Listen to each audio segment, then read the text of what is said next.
This world is not my home. I'm just passing through. Mas hoje eu queria falar para vocês um pouquinho a respeito de como a Bíblia apresenta o corpo como uma responsabilidade. O primeiro conceito que é importante é que na Bíblia o corpo é um dom, um presente dado pelo Criador a todas as pessoas. E quando a gente fala disso, vale lembrar que na Bíblia, corpo está associado com vida. Não existe na Bíblia vida sem corpo ou fora do corpo. Nem antes de você nascer e nem pós-mortem. Sempre vida está associada com o corpo. E aí você tem vários textos bíblicos que falam dessa temática, alguns bastante conhecidos. No livro de Jó, por exemplo, em seus lamentos, Jó acaba reclamando que a árvore tem esperança, porque ela pode se renovar, ela pode crescer, ela pode lançar os seus ramos, mas o homem não. Quando ele se deita, ele não se levanta. Quando a morte chega, ela é definitiva. O Salmo 115 fala que apenas os vivos louvam ao Senhor. Eclesiastes 9, 5 e 6, um texto bastante conhecido, diz que os vivos sabem que hão de morrer, mas os mortos não sabem coisa nenhuma. Só existem duas coisas certas na vida, a morte e o imposto de renda. Não dá para escapar. Isaías 38 é o lamento do rei Ezequias. Aliás, não o seu lamento apenas você encontra no capítulo, mas a sua expressão de júbilo, de gratidão. Ele lamenta no primeiro instante porque ele é informado de que vai morrer. Mas ele ora, Deus responde a sua oração e ele passa a louvar a Deus. E ele diz assim: Senhor, que bom que eu estou vivo, porque apenas os vivos é que podem te louvar como eu hoje faço. E Tiago 2,26 é um texto também muito curioso, fala que porque assim como o corpo sem espírito é morto, assim também a fé sem obras é morta. Então o corpo sem espírito é morto. Não existe possibilidade de vida.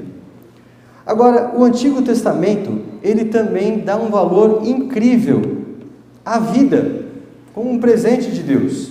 E tem um texto bem curioso, ainda no livro de Eclesiastes, que fala justamente disso, capítulo 9, verso 4. Para aquele que está entre os vivos, a esperança, porque mais vale um cão vivo do que um leão morto. Então a coisa mais importante que alguém possa ter é a vida. Enquanto a vida, há esperança, diz o ditado popular. Agora, nessa concepção que o povo do Antigo Testamento tinha, vida não é uma coisa abstrata. Vida compreende uma experiência que está, claro, ligada com o corpo. Existem algumas palavras que aparecem no Antigo Testamento que são traduzidas na nossa Bíblia por corpo. E a palavra mais frequente é essa aqui, Beten. E Beten pode significar várias coisas. Aí você tem alguns dos significados possíveis. Ventre, barriga, corpo, pode ser ventre no sentido de útero ou de estômago, ou a natureza física do homem. Para exemplificar, você vai ver agora uma tabela só com os usos de Beten no livro de Jó, para você ver que essa palavra pode ter vários significados de acordo com o contexto. Eu separei então o texto bíblico, quem está falando e o sentido que adquire Beten naquela passagem especificamente. Então, a primeira ocorrência está lá em Jó 1:21. Você se lembra? Foi a primeira investida de Satanás contra Jó, ele perdeu tudo. Mas mesmo assim, com muita fé, Jó diz que nu saiu do ventre da sua mãe. E nu, ele também iria morrer, sem nada, sem vestes, sem bens. Então, Deus permitiu que ele tivesse, permitiu que ele perdesse. Bendito era o nome do Senhor. Agora, após a segunda investida de Satanás, quando além de perder família, além de perder bens, Jó também havia perdido a sua saúde, a coisa se torna um pouco mais dramática. E tanto em Jó, no capítulo 3, versos 10 e 11, como em Jó 10, 19, Jó deseja, ele expressa isso, que era melhor ele ter morrido no ventre da mãe. Mais à frente, não Jó, mas ele usa essa expressão em Jó 15, verso 2, falando que o sábio não pode encher-se a si mesmo de ventre. Olha que interessante. Aqui beten não significa mais ventre, mas si mesmo, falando da pessoa. Ainda no mesmo capítulo, verso 35, ele fala daquele que no seu íntimo prepara enganos. A mesma palavra. Em Jó 19:17, Jó ele fala dos filhos saídos do seu corpo, ou seja, dos seus filhos, os filhos gerados por ele. Existe aí algumas possibilidades de tradução nesse texto, mas a King James Version em inglês é a que melhor se aproxima do sentido, falando dos filhos saídos do seu corpo. Um pouquinho mais à frente, uma terceira pessoa começa a falar, e é Zofar. E ele fala agora de alguém que vomita riquezas do seu estômago. O mesmo Zofar fala depois de não sentir tranquilidade em seu íntimo. À frente, no mesmo capítulo, Jó 20:23, fala que aquelas pessoas que são vorazes, que não têm tranquilidade, Deus vai encher o estômago delas com o furor da sua ira. Forte isso. Jó 31, verso 15, novamente Jó é quem está falando, e ele diz agora que tanto ele como o seu escravo foram formados pelo mesmo Deus no respectivo ventre de suas mães. Então eles são iguais, por isso que Jó não desprezava aquelas pessoas de classe social inferior, porque Deus havia feito tanto ele quanto os seus servos. Agora existe um exagero, porque o livro de Jó ele é poesia, e a poesia ela é caracterizada por uma linguagem muitas vezes exagerada, hiperbólica, e aqui nós temos em Jó 31:18 um exagero que é até engraçado da gente ler. Jó, para dizer que ele é uma pessoa justa, ele diz que ele foi o guia da viúva desde o ventre da sua mãe. Imagina, Jó nem tinha nascido, ele já estava lá ajudando a viúva. É como a gente costuma dizer, né? Olha, eu tenho sido uma pessoa boa desde sempre. Mas você não existe desde sempre. Quem ouve sabe que você está exagerando para reforçar uma ideia. Jó também está exagerando para reforçar a ideia de que ele é uma pessoa justa. Agora é interessante, em Jó 32:19, Eliú fala que ele quer ter a palavra, ele quer se manifestar, porque dentro de mim, ele diz, eu sou como vinho. Em Jó 38:29, as duas últimas ocorrências, é o próprio Deus que está falando. E agora Deus diz assim, perguntando para Jó, de qual ventre veio o gelo? É claro que ventre aí não pode ser entendido literalmente, mas é uma pergunta como que dizendo, de onde surgiu o gelo? Em Jó 40:16 existe uma referência ao behemote, um dos animais fantásticos que aparece no livro de Jó, e que alguns têm de forma malfadada e enganada tentado identificar com os dinossauros. A gente ainda vai falar sobre isso algum dia. Mas aqui Deus, no livro de Jó, se refere aos músculos do ventre do behemote. Então isso aqui é só para a gente ter uma ideia de como a mesma palavra tem vários significados. E o livro de Jó serve apenas de exemplo para você ver que essa palavra, que é traduzida por ventre, por corpo, por estômago, também pode se referir ao íntimo da pessoa, ao seu interior, tanto os órgãos internos como os seus sentimentos internos, como também pode se referir à pessoa na sua totalidade. E é esse sentido que nos interessa especialmente, porque corpo na Bíblia é isso, é a totalidade da pessoa. Você não existe a parte do seu corpo.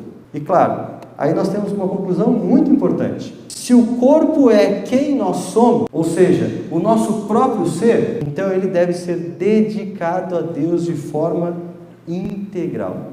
É por isso que o apóstolo Paulo, ele diz as palavras que estão presentes em Romanos 12, verso 1. Eu leio para você: rogo-vos, pois, irmãos, pelas misericórdias de Deus, que apresenteis o vosso corpo por sacrifício vivo, santo e agradável a Deus, que é o vosso culto racional. O que nós devemos apresentar a Deus de forma integral?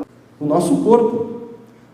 E aí vem o paradoxo: esse corpo deve ser apresentado a Deus de que maneira? Como um sacrifício vivo. Ora, todo sacrifício em Israel, ele era colocado diante do altar, e o que eles faziam com o animal? Matavam. Sacrificar significa matar o animal. A gente também não fala assim?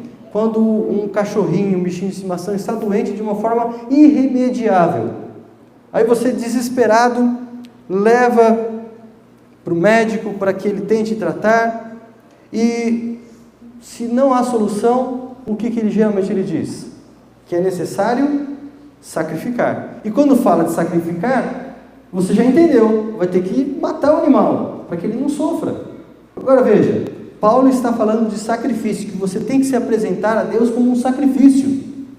A gente tem que se matar então? Não, Paulo diz que é um sacrifício vivo. Curioso isso, né? Como é que um sacrifício pode estar vivo? Paulo diz que o nosso sacrifício vivo é o nosso culto racional. E aqui a gente tem que entender uma coisa, ele não está falando de culto na igreja, ele está falando que nós prestamos a Deus um culto, estamos servindo a Deus quando dedicamos a Ele toda a nossa vida, ou seja, o nosso corpo. Dedicar o corpo, apresentar o corpo como um sacrifício diante do Senhor, é dedicar toda a sua vida a Ele, todos os aspectos. Por isso, nós temos que entender bem o que envolve o corpo e a nossa responsabilidade. Eu separei 3 áreas bem importantes a respeito desse aspecto. A primeira delas é o corpo e o nosso relacionamento com Deus. Veja que numa passagem bem forte aqui no livro de Romanos ainda, Paulo fala de algumas pessoas que rejeitaram a soberania de Deus, e a consequência dessa rejeição é desonra sobre os seus respectivos corpos. Paulo diz aqui em Romanos 1, 24 a 27, por isso Deus os entregou à imundícia pelas concupiscências de seu próprio coração, para desonrarem o seu corpo entre si. De que maneira? Pois eles mudaram a verdade de Deus em mentira, adorando e servindo a criatura em lugar do Criador, o qual é bendito eternamente. Amém. Verso 26 responde a pergunta. Por causa disso, Deus os entregou a paixões infames, porque até as mulheres mudaram o modo natural de suas relações íntimas por outro, contrário à natureza. Semelhantemente, os homens também, deixando o contato natural da mulher, se inflamaram mutuamente em sua sensualidade, cometendo torpeza, homens com homens, e recebendo em si mesmos a merecida punição de seu erro. Rejeitar a soberania de Deus, ter uma ideia distorcida da divindade, reflete numa sexualidade distorcida. Agora, quando você aceita a Deus, algo muda, algo acontece. Nós nos tornamos santuário do Espírito Santo. E isso é muito forte, porque o apóstolo Paulo diz que, sendo santuários do Espírito Santo, nós devemos zelar pelo nosso corpo. Aquele que destrói o santuário de Deus, o seu próprio corpo, o texto diz assim, Deus o destruirá. Então tudo que você faz contra o seu próprio corpo, de alguma maneira, está infringindo esse princípio que a Bíblia apresenta aqui para a gente. E claro, a gente tem que sempre pensar que a Bíblia foi dada não para dizer em detalhes tudo aquilo que nós devemos fazer e deixar de fazer, mas a Bíblia fornece princípios. Então, mesmo quando a Bíblia não proíbe ou não aprova diretamente alguma coisa, nós devemos sempre raciocinar da seguinte maneira: há algum princípio envolvido? Algum princípio bíblico vai ser ferido se eu fizer isso? Então, tudo que envolve o nosso corpo, desde alimentação, uso de tatuagens, piercing ou qualquer outra coisa que você possa imaginar que afete em menor ou maior grau a integridade do corpo, fere esse princípio. Nós somos chamados a ser habitação do Espírito de Deus. O nosso corpo deve ser cuidado.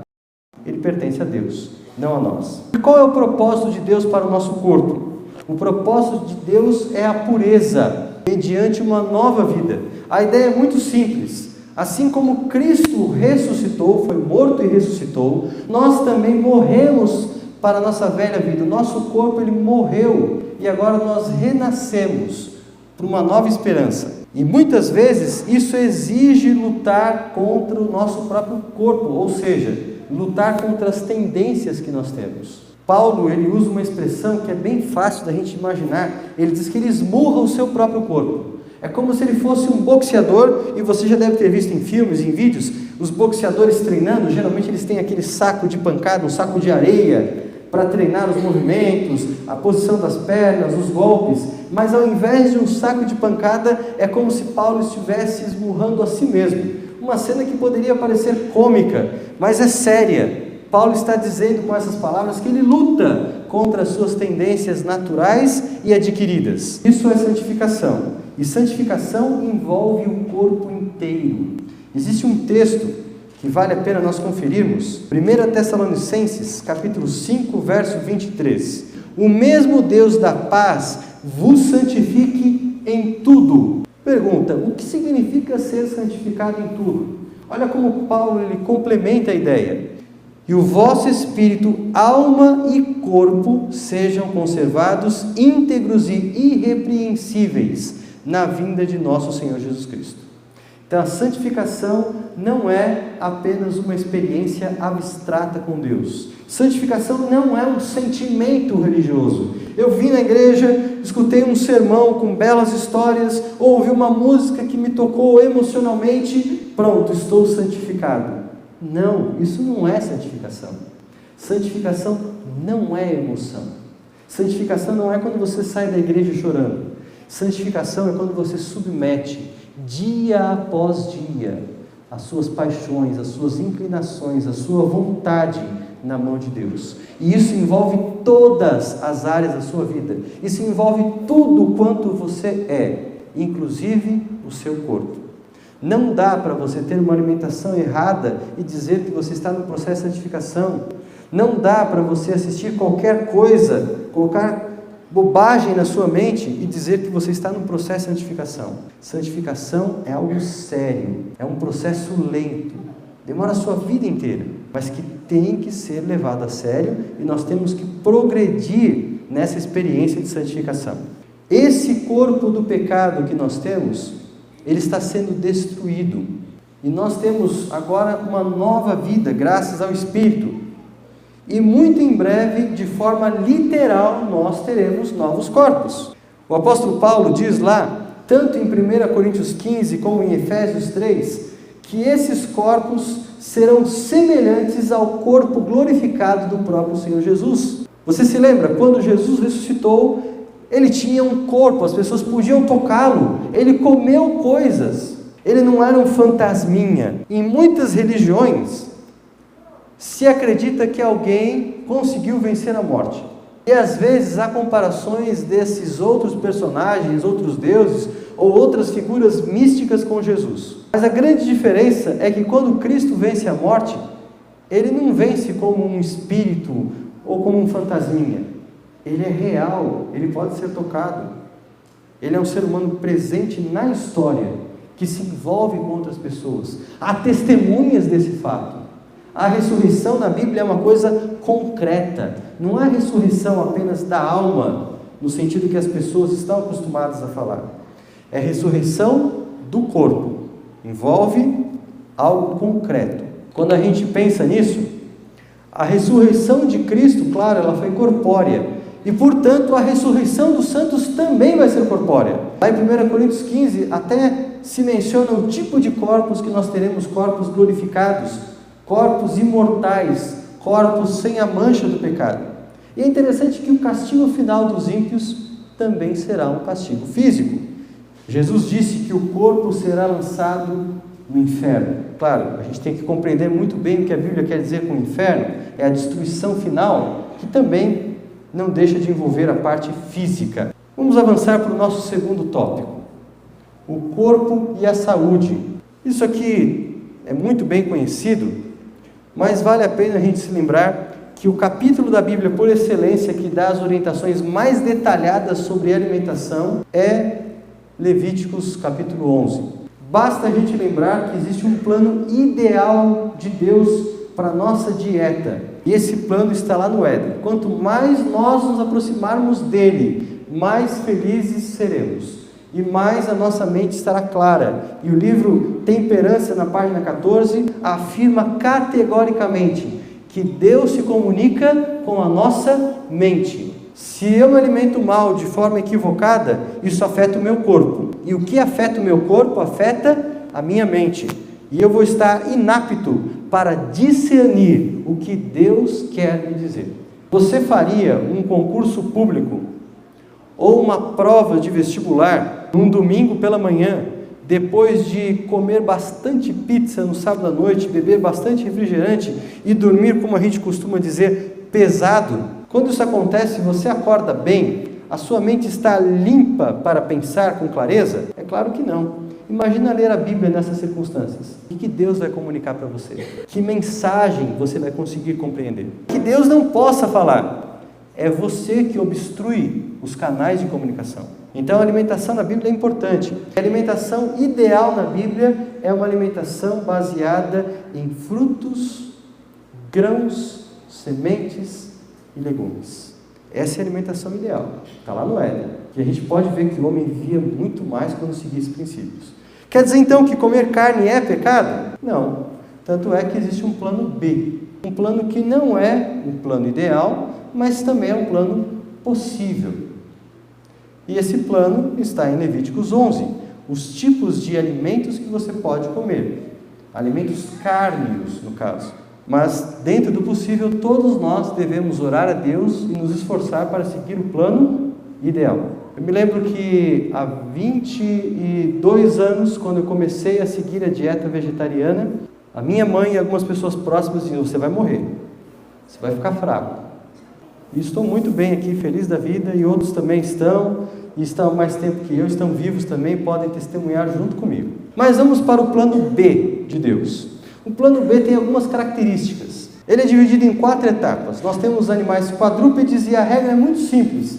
O animal, para ser comido ou para ser comestível, ele tem que ter unhas fendidas, o casco divididinho lá, e também tem que ser um ruminante. Ruminantes são aqueles animais que às vezes têm mais de um estômago, que o processo digestivo deles é aquele processo em que a comida vai para o primeiro estômago, ela volta, ele tem que mastigar de novo. É um processo bem lento. Por isso que esses animais conseguem absorver nutrientes, por exemplo, do capim, coisa que eu e você seríamos incapazes caso tentássemos comer esse alimento. Então, os animais que têm apenas uma dessas 2 características estão descartados. Por exemplo, o porco, esse animal simpático que vocês estão vendo aí, tem o casco dividido, mas ele não é um ruminante, portanto, não coma o porco.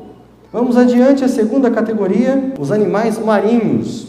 Então, para ser comestível, ele tem que ter barbatanas e escamas. Não existe nenhum exemplo explícito no texto, e como não existe, eu coloquei em branquinho aí destacado. Quando há exemplos explícitos, está na cor normal. Então, nós temos aí como um exemplo, o arenque, ele responde às características, pode ser comido.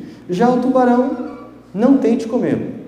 Aliás, não tente se aproximar, porque é mais possível que aconteça o contrário. Nós temos uma terceira categoria, que são as aves. E aí você também não tem muitas características descritas no texto. O texto, na verdade, tem só exemplos negativos. Mas a gente poderia colocar aí como exemplo positivo a galinha, fique tranquilo.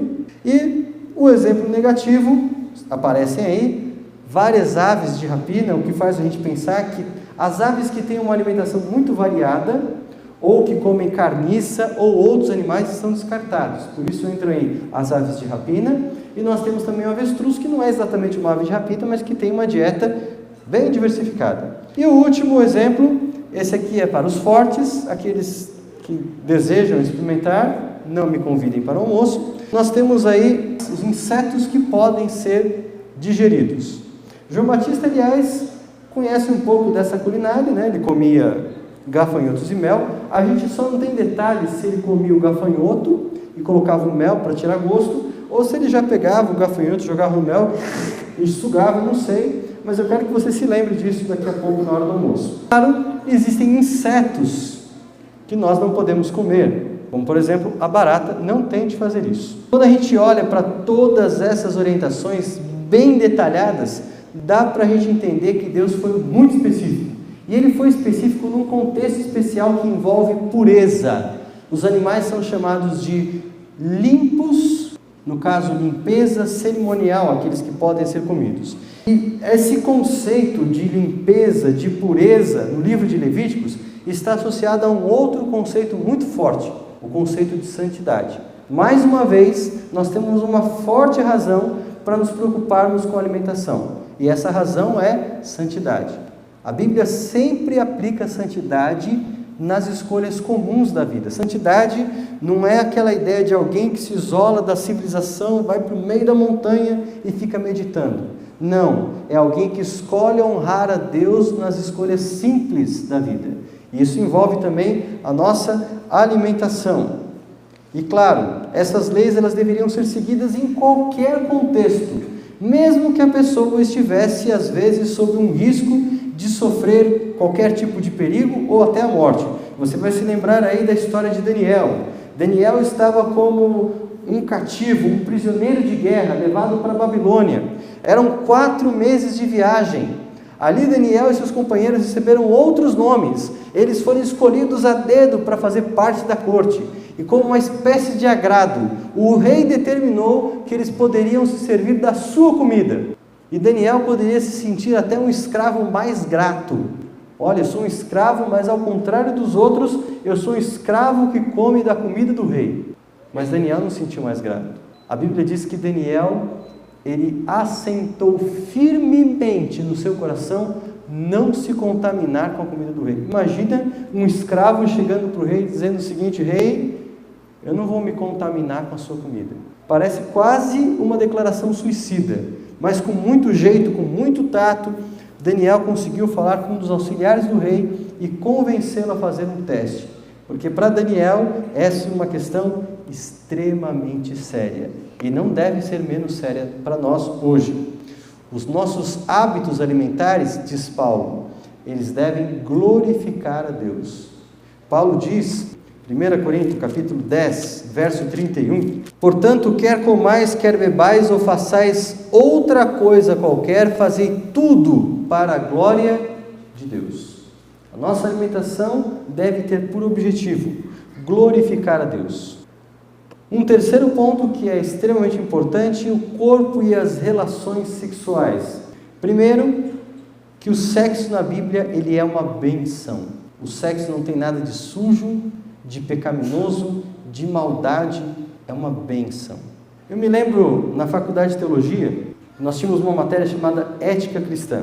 Em algum momento surgiu uma discussão, que talvez já tenha passado pela sua cabeça. É lícito, é permitido pela lei, ter atividade sexual no sábado? E você imagina o quanto isso se tornou polêmico e essa discussão foi envolvendo os alunos, e uns defendiam, outros não, e o próprio professor era contra, porque o sábado era um dia santo e tudo mais. E nós tínhamos um outro professor. Na faculdade de teologia as coisas funcionam da seguinte maneira: quando você tem dúvida, quando um professor não esclarece as coisas como você gostaria, ou quando o assunto fica no ar, você vai e pergunta para o outro discretamente. Durante uma aula, o outro professor estava escrevendo a matéria e um aluno levantou a mão e disse: professor, eu estava aqui com uma dúvida, como se tivesse surgido a dúvida naquele momento. Ele não mencionou nada da aula, da discussão, da polêmica, não. Estou aqui com uma dúvida. O senhor acha que é errado ou é certo fazer sexo no sábado? O professor estava escrevendo o quadro de costas para a turma, ele parou de escrever naquele momento, virou, olhou para o aluno e falou assim: eu faço. E continuou escrevendo. Na verdade, a gente tem que pensar pelo princípio. Quando você olha para o Éden, o modelo ideal de sexualidade humana, Adão e Eva foram criados na sexta-feira e Deus abençoou a união deles. E no dia seguinte, Deus estava com eles de uma forma especial, era o sábado. E é interessante a gente imaginar que a primeira relação que eles tiveram, a lua de mel deles, foi ao pôr do sol de sexta-feira. Não há nenhuma incompatibilidade com duas coisas que são santas. Sabe por que muitas vezes o sexo é visto de uma forma negativa, suja? Por causa de uma herança que nós temos, uma herança que vem desde a Idade Média, que separa corpo e espírito. Lembra que a gente falou ontem de dualismo? Então as coisas que são feitas com o corpo são erradas, as coisas espirituais são boas. Por isso que na Idade Média, quem tinha uma família? Teve família. Mas quem fez o voto de celibato, esse sim estava se consagrando a Deus. Então a virgindade era um modelo de pureza, o celibato era um modelo de consagração, mas aquele que se casava, ele estava num degrau abaixo. O sexo era visto como algo, um mal necessário, porque afinal de contas tinha que procriar, só para isso. Mas na teologia bíblica não acontece de o sexo ser restrito à procriação. Nós vimos ontem que ele inclui intimidade, afetividade e um contexto que envolve uma relação marital que seja vitalícia, monogâmica e, claro, heterossexual. Deus criou no Éden, no princípio, o sexo para que fosse essa bênção. E é interessante que Paulo, ele discute agora a deturpação disso. Ele fala em 1 Coríntios, no capítulo 6, sobre o fato de que alguns dos membros da igreja estavam se relacionando com prostitutas. E você tem que imaginar que a cidade de Corinto era uma cidade portuária, próxima de Atenas. Os cultos envolviam prostituição cultural. E as cidades portuárias sempre têm um grande fluxo de pessoas. Sabe quais são as cidades do Brasil que têm os maiores índices de casos de pessoas que possuem HIV? Balneário Camboriú e Itajaí, que são cidades próximas, sendo que Itajaí é uma cidade portuária. Então, onde tem muita prostituição, onde tem um contexto de promiscuidade, infelizmente, às vezes a cultura acaba afetando mesmo aqueles que são cristãos. E essa era a realidade de Corinto. E Paulo escreve para combater isso, para mostrar que a união ilícita com uma prostituta era errada, porque quando alguém se une sexualmente com outra pessoa, está se tornando uma só carne com ela. E o desejo de Deus não é que você se tornasse uma só carne com todas as pessoas à sua volta, mas para que você progressivamente experimentasse isso através de uma relação estável, com uma só pessoa. E nós vimos ontem que à medida que se experimenta essa relação que envolve companheirismo, amizade, entrega, e não só o envolvimento do enlace físico, quando acontece esse envolvimento, o sentimento de unidade, ele só cresce com o tempo. Esse é o plano de Deus. Ao mesmo tempo, Paulo também dá um mandamento importante, especialmente aos maridos. Ele diz em Efésios 5, vale a pena a gente ler. Vale a pena você grifar, mostrar para o seu marido depois em casa, colocar numa plaquinha perto da geladeira. Efésios 5, verso 28, diz: também os maridos devem amar a sua mulher como ao próprio corpo. Quem ama a esposa, a si mesmo se ama. Quando a Bíblia fala de submissão da mulher ao seu esposo, parece ser algo negativo. Mas a submissão, ela tem uma contraparte. A mulher tem que se submeter ao homem e o homem tem que amar a sua mulher. E diz o texto, mais à frente, a ponto de dar a sua vida por ela, como Cristo amou a sua igreja. Eu não conhecia ainda uma mulher que não quisesse se entregar completamente a um homem que tivesse esse tipo de disposição, que amasse a ponto de sacrificar em todos os aspectos por ela. Veja que a Bíblia não está pedindo nenhum tipo de submissão cega, nem que a mulher se anule. Pelo contrário, ela diz que há uma correspondência e ambos devem se harmonizar. Então, quando a gente olha para esses aspectos da sexualidade humana, embora estejamos no mundo de pecado, diferente do contexto original, no Éden, onde tudo era perfeito, nós ainda podemos experimentar algo que Deus deixou para que o homem desfrutasse, não só de prazer, mas de intimidade e de crescimento. Diante de todas essas implicações, nós podemos pensar em algumas conclusões parciais. Nós podemos colocar da seguinte maneira que o uso do corpo é uma questão espiritual. A vida espiritual afeta o corpo em diversos níveis, seja na questão do meu relacionamento com Deus, a esperança que eu tenho de ter um corpo renovado, no aspecto da saúde, cuidados que eu tenho que ter, e também no relacionamento que eu tenho com o meu cônjuge. Esse relacionamento, ele é permeado pela mesma preocupação de santidade. Sempre devemos colocar as relações de corpo na Bíblia como permeadas pela preocupação em demonstrar santidade.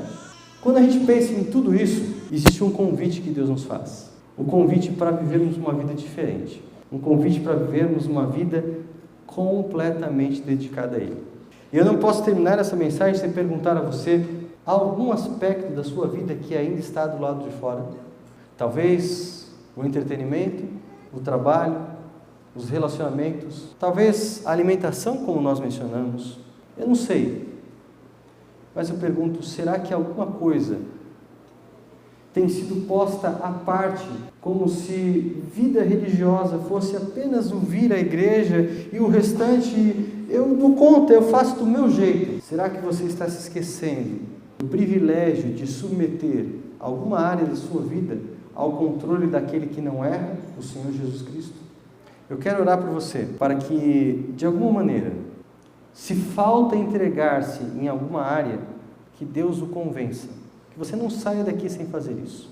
Senhor nosso Deus, nós somos pecadores, vivemos num mundo de pecado, mas o Senhor nos chamou para experimentar a santidade. Isso só é possível quando o Senhor entra em nossa vida, quando nos tornamos habitação do Seu Espírito. E por isso, ó Pai, toma esse corpo frágil, mortal, cheio de defeitos, e habita nele.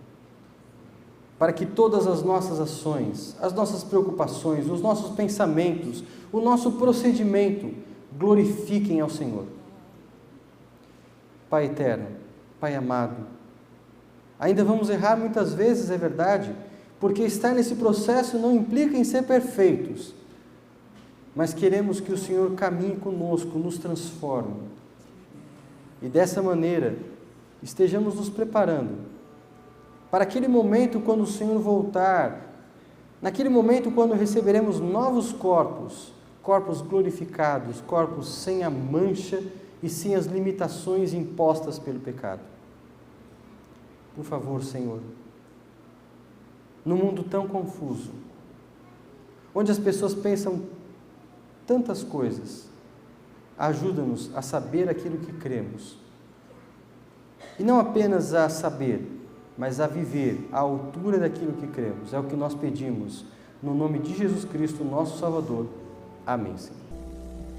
There's a rest beyond, there's relief from every care.